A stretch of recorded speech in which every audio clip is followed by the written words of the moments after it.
আমাদের প্রত্যেকটা মানুষের জীবনেই নিত্য নতুন অনেক এক্সপিরিয়েন্স হয়ে থাকে, বাট আমার কখনো কাপ নুডলসের এক্সপিরিয়েন্স হয়নি। তাই আমি এটা অনলাইনে অর্ডার করেছিলাম অনেক গ্রসারির সাথে, সেটাও আমি তোমাদের সাথে শেয়ার করেছি। ভিডিওটা প্লিজ চেক করে নিও আমার চ্যানেল থেকে।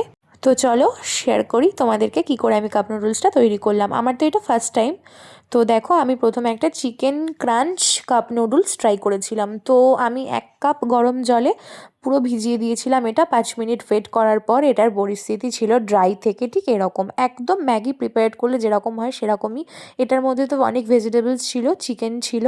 তো আমি একদম দেখলাম নিচের মানে মশলাগুলো না একদম জলের সাথে থিতিয়ে নিচে পড়ে আছে।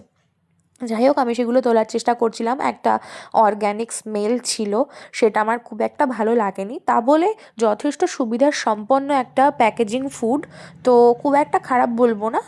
আর আমার এক্সপ্রেশন দেখে নিশ্চয়ই তোমরা বুঝতে পারছো ঠিক ব্যালেন্সিং নয় অতটা। যাই হোক, চলার মতো, খুব ভালো না হলেও খুব খারাপ না। চলো টাটা, কেমন লাগলো জানিও।